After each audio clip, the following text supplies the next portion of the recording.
श्री गणेशाय नमः। श्री सरस्वतये नमः। श्री सद्गुरुदेव चरण कमलेभ्यो नमो नमः।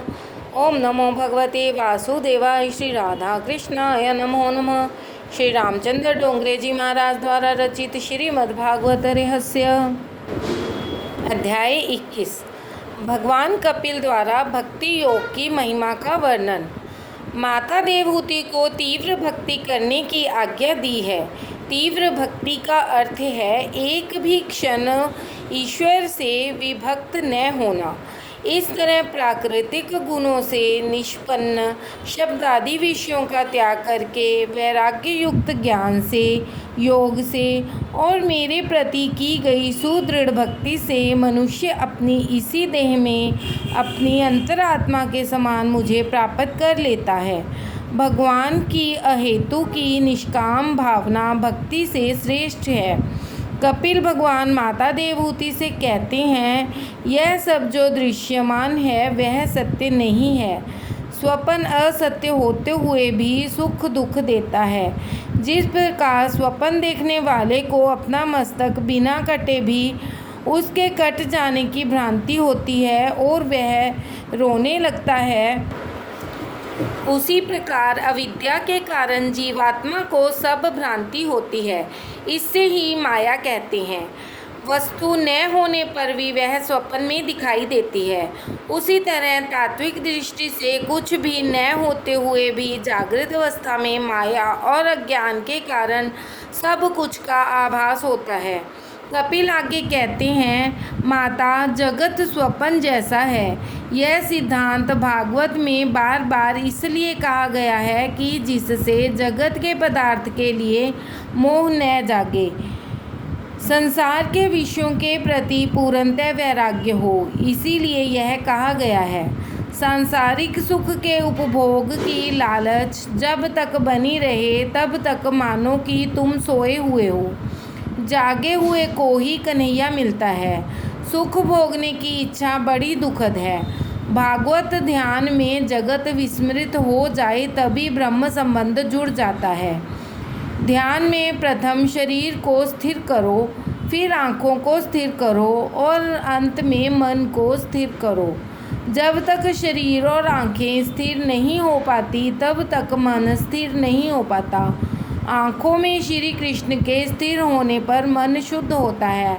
भागवत गोवर्धन नाथ का स्वरूप है।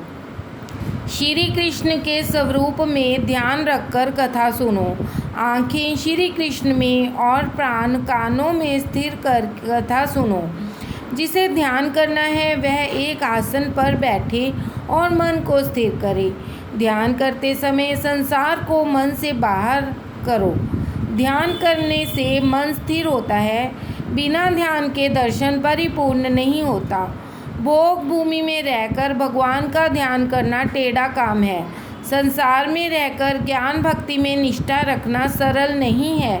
भूमि का मन पर प्रभाव पड़ता ही है। ध्यान करने वाले को चाहिए कि वह पवित्र और एकांत स्थान में बैठकर ध्यान करे। कपिल कहते हैं, माता जिसे ध्यान करना है वह पवित्र भोजन का परिमित मात्रा में सेवन करे। आहार सात्विक और अल्प होना चाहिए। जिसे अजीर्ण हो वह ब्रह्मचर्य का सेवन नहीं कर सकता। जिसे ध्यान करना हो वह चोरी न करे। अस्तेयम मनुष्य कई बार आँख और मन से भी चोरी करता है। अन्य की वस्तु का मानसिक चिंतन भी चोरी ही है।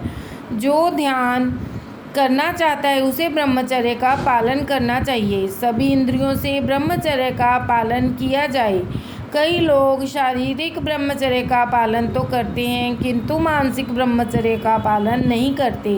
ब्रह्मचर्य का मानसिक भंग शारीरिक भंग एक जैसा ही है। मन से करो या आँखों से, किंतु चोरी तो चोरी ही है। अतः प्रत्येक इंद्रियों से ब्रह्मचर्य का पालन करो। केवल शरीर से नहीं, मन से भी ब्रह्मचर्य का पालन करो। एक दिन के ब्रह्मचर्य भंग से 40 दिन तक मन स्थिर नहीं हो पाता। जब तक देह का भान है तब तक धर्म न छोड़ो। उसके बाद ध्यान की विधि बताई गई है जिसका वर्णन पहले हो गया है। कपिल भगवान ने माता देवहूति को ध्यान करने की आज्ञा की। ध्यान के बिना ईश्वर का अनुभव नहीं होता। रात्रि को सोने से पहले प्रभु का ध्यान करो। वे कहते हैं, माता परमात्मा के अनेक स्वरूप हैं, जिनमें से किसी भी को इष्ट मानकर उसका ध्यान करो। व्यास जी ने किसी विशेष स्वरूप का आग्रह नहीं किया। तुम्हें जो भी स्वरूप पसंद आए उसी का ध्यान करो। हे माता, तुम चतुर्भुज नारायण का ध्यान करो। ध्यान करने से पहले ठाकुर जी के साथ संबंध स्थापित करना जरूरी है। दास्य भक्ति में पहले चरणों में दृष्टि स्थिर करनी पड़ती है। बार बार मन को किसी भी एक स्वरूप में स्थिर करो। ध्यान में तन्मयता होने पर संसार विस्मरण हो जाता है। ध्यान में देह भान और जगत भान विस्मृत होता जाता है। ज्यों ज्यों संसार का विस्मरण होता है, त्यों त्यों प्रभु स्मरण में आनंद आने लगता है। शक्कर की एक गुड़िया सागर की गहराई नापने अंदर गई, सो गई। परमात्मा समुंदर के समान व्यापक हैं, विशाल हैं। ज्ञानी पुरुष परमात्मा स्वरूप के साथ ऐसे घुल मिल जाते हैं कि वे फिर कह नहीं सकते कि ये जानते हैं या नहीं जानते। ध्यान करने वाला ध्यान करते हुए ध्येय में मिल जाता है। यही अद्वैत है। ध्यान करने वाला अहम मेरापन ईश्वर में मिल जाता है। देह भान के विस्मृत होने पर जीव और शिव एक हो जाते हैं। कुछ ज्ञानी लोग भेदभाव से ध्यान करते हैं तो कुछ ज्ञानी लोग अभेद भाव से, पहले भेद भाव से ध्यान करते हैं और फिर अभेद भाव से। फिर जीव का जीवत्व ईश्वर से मिल जाता है। जीवत्व स्वतंत्र नहीं रह पाता। जिस प्रकार कीड़ा भंवरी का स्मरण करते हुए स्वयं भंवरी बन जाता है, उसी प्रकार जीव ईश्वर का चिंतन करते करते प्रभु में बन जाता है। दोनों का मिलन होने के बाद जीव भाव नहीं रह पाता। तुलसीदास जी रामचरितमानस में कहते हैं, सोई जानई जेहि देहु जनाई, जानत तुम ही होई जाई। किंतु उसे कौन जान सकता है? जिस पर वह प्रभु स्वयं कृपा करता है वही उनको जान सकता है। फिर उस प्रभु को जानकर वह तन में ईश्वरमय हो जाता है। ध्याता जिस स्वरूप का ध्यान करता है उसी ध्येय की शक्ति ध्याता ध्यानकर्ता में आती है। शंकराचार्य के जीवन में एक प्रसंग है। एक यवन उनसे मिला और बोला कि मैं भैरव यज्ञ करना चाहता हूँ। भैरव यज्ञ में पृथ्वी के चक्रवर्ती सम्राट के मस्तक की आहुति देनी पड़ती है। वह तो अप्राप्य है, अतः तुम अपना ही मस्तक मुझे दे दो। तुम्ही ने कहा है कि आत्मा देह से भिन्न है, परमात्मा से भिन्न है। देह दान से तुम मर नहीं जाओगे, अतः मस्तक मुझे दे दो। शंकराचार्य ने कहा, मेरे शारीरिक मस्तक से अगर तेरा काम बन सकता हो तो ले जा। शंकराचार्य का देहाध्यास दूर हो चुका था, अतः वह मस्तक देने के लिए तैयार हो गए। वे बोले कि जब शिष्य न हों और मैं ध्यानमग्न होऊं तभी आकर मस्तक ले जाना। एक दिन मठ में जब अन्य कोई नहीं था तब वह यवन मस्तक लेने आया। भगवान शंकर के शिष्य पद्मपाद जो नरसिंह स्वामी के भक्त थे, उनको गंगा किनारे कई बार अपशकुन हुए, अतः वे दौड़ते हुए आश्रम में वापस आए। उन्होंने देखा कि एक यवन तलवार से गुरुजी का मस्तक काटने की तैयारी कर रहा था। पद्मपाद ने क्रोध से सिंह बनकर उस यवन को चीर फाड़ कर मार डाला। यह प्रसंग हमें बताता है कि उपासक में उपास्य की शक्ति आरोपित होती है। नरसिंह स्वामी का ध्यान करने से पद्मपाद में नरसिंह का आवेश उतर आया।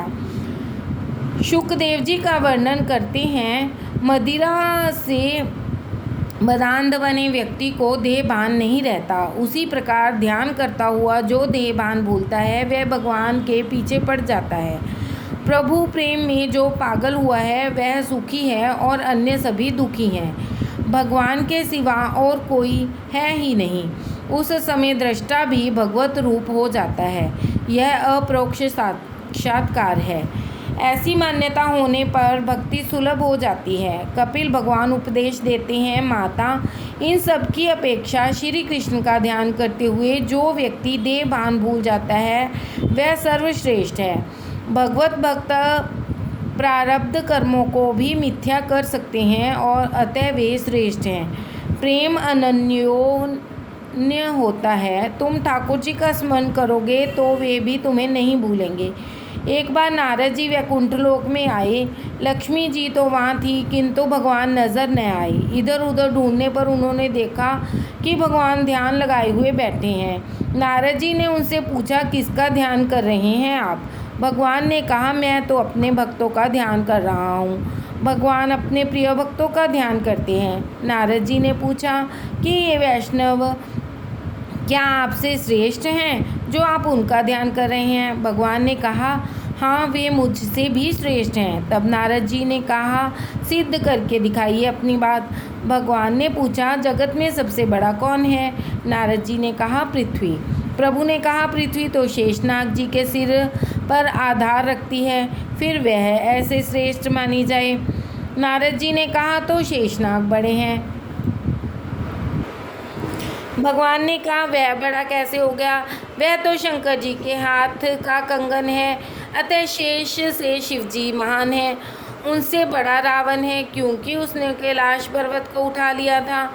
रावण भी कैसे बड़ा कहा जाए, क्योंकि बाली उसे अपनी बगल में दबाकर संध्या करता था। बाली कैसे बड़ा माना जाए, क्योंकि उसको राम जी ने मारा। नारद जी, तब तो आप ही श्रेष्ठ हैं। भगवान, नहीं, मैं भी श्रेष्ठ नहीं हूँ। मेरी अपेक्षा मेरे भक्तजन श्रेष्ठ हैं, क्योंकि सारा विश्व मेरे हृदय में समाया हुआ है, किंतु मैं भक्तों के हृदय में समाया हुआ हूँ। मुझे अपने हृदय में रखकर ये भक्तजन सारा व्यवहार निभाते हैं, अतः ये ज्ञानी भक्त मुझसे और सभी से श्रेष्ठ हैं। भगवान के भक्त भगवान से भी आगे हैं, बढ़कर हैं। राम से अधिक राम कर दासा। मेरे निष्काम भक्त किसी भी प्रकार की मुक्ति की इच्छा नहीं करते। बिना मेरी सेवा वे कोई और इच्छा नहीं रखते। मेरे निष्काम भक्त मेरी सेवा छोड़कर सालोक्य, सारिष्ट्य, सामीप्य, सारूप्य और सायुज्य मुक्ति को भी स्वीकार नहीं करेंगे। नरसिंह मेहता ने गाया है, हरि ना जन तो मुक्ति न मांगे, मांगे जन्म जन्म अवतार रे। नित सेवा नित कीर्तनोत्सव, निरखवानंद कुमार रे। धन्य वृंदावन धन्य लीला, धन्य व्रजनावासी रे। अष्ट महासिद्धि आंगनी उभी, मुक्ति छे एमनी दासी रे। भूतल भक्ति पदार्थ मोटू, ब्रह्मलोक मानाही रे। अर्थात हरिजन मुक्ति नहीं, जन्म जन्म में अवतार चाहते हैं कि जिससे प्रभु की नित्य सेवा, कीर्तन, उत्सव करके नंद कुमार का दर्शन किया जा सके। वृंदावन धन्य है, लीला धन्य है और वे ब्रिजवासी भी धन्य हैं जिनके आंगन में अष्ट महासिद्धि खड़ी हैं और मुक्ति जिनकी दासी हैं।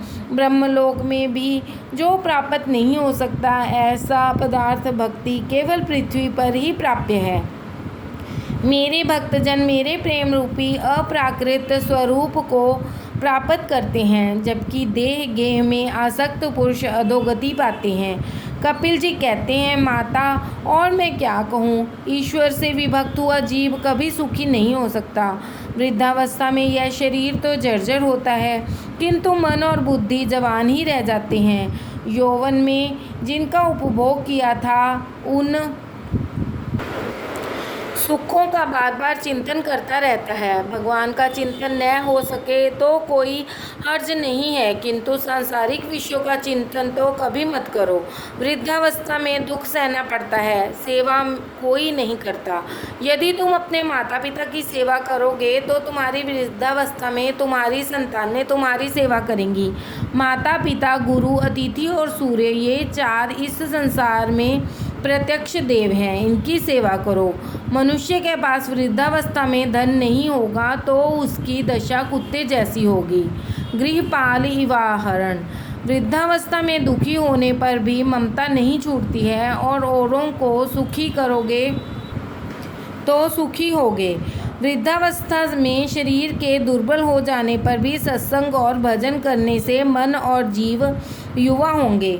वृद्धावस्था में यह जीभ बड़ी सताती है। पाचन शक्ति के ठीक न होने पर भी बार बार खाने की इच्छा होती है।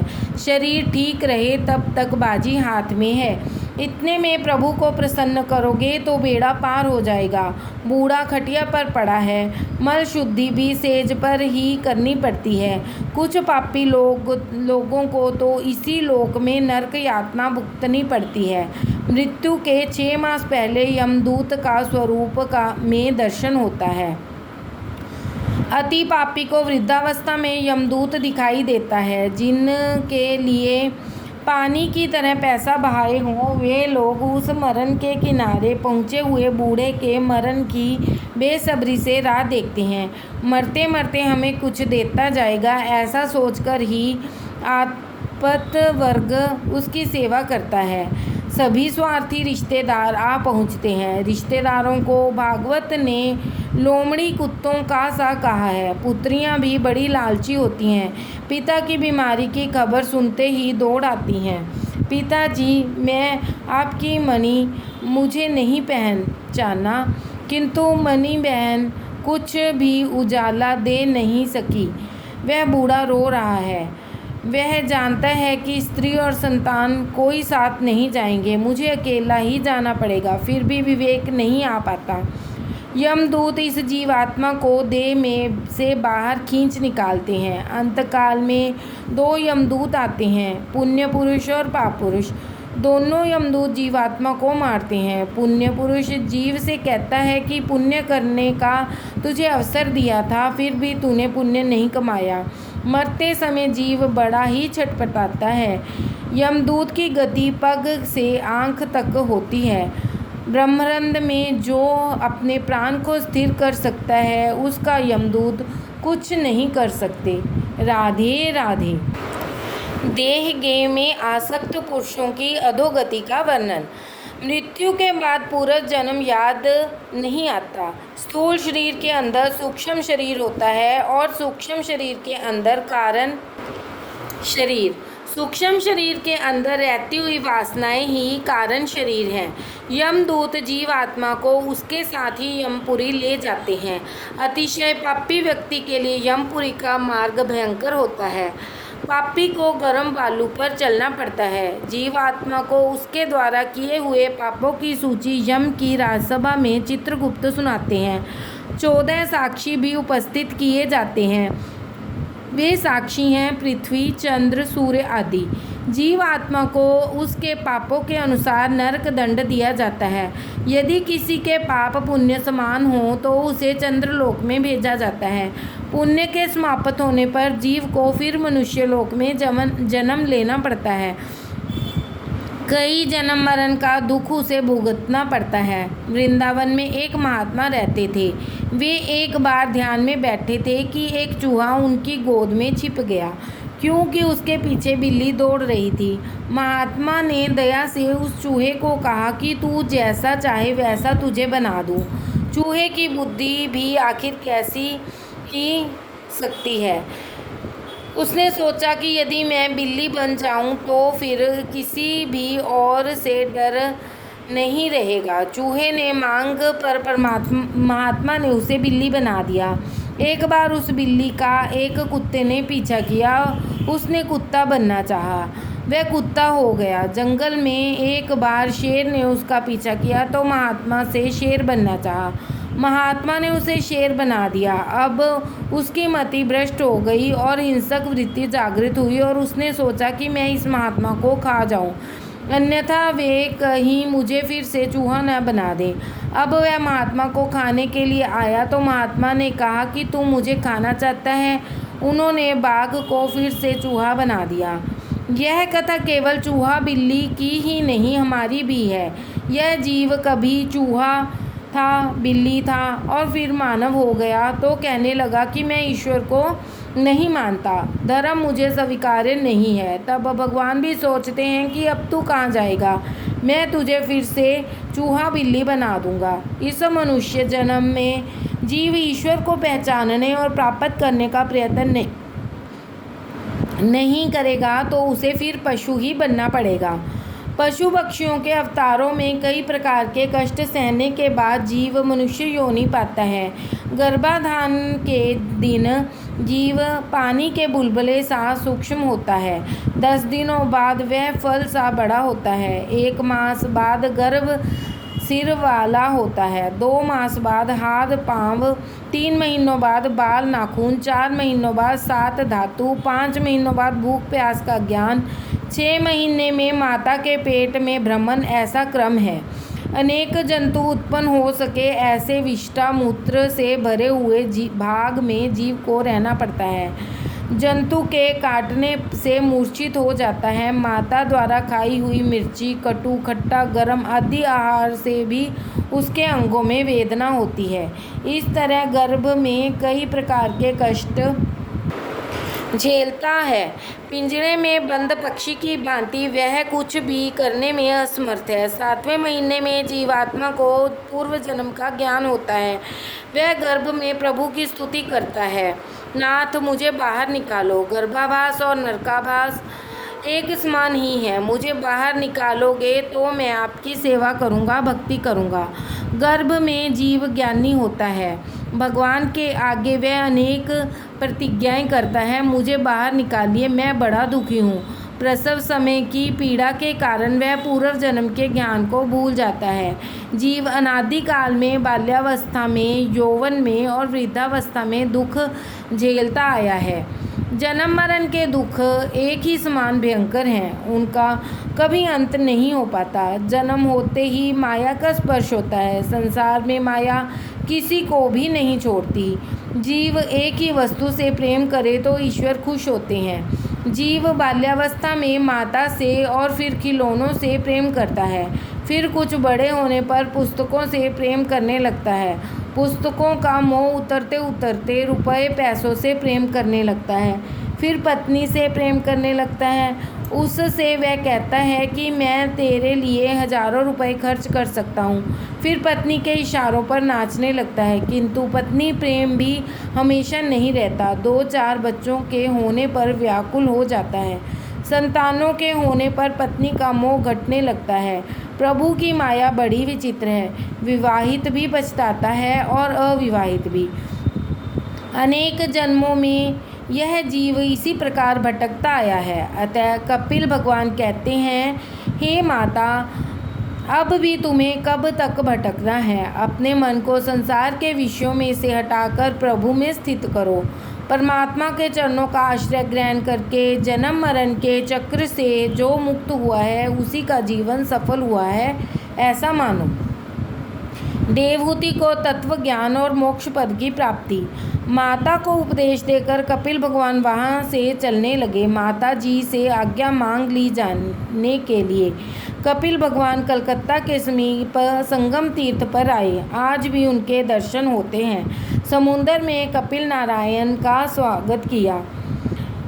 माता देवहूति सरस्वती के किनारे जा विराजी स्नान करती, ध्यान करती हैं।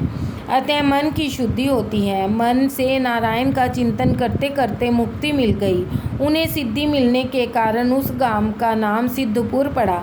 देवहूति के उद्धार होने के कारण उनका दूसरा नाम मात्र गया भी पड़ा।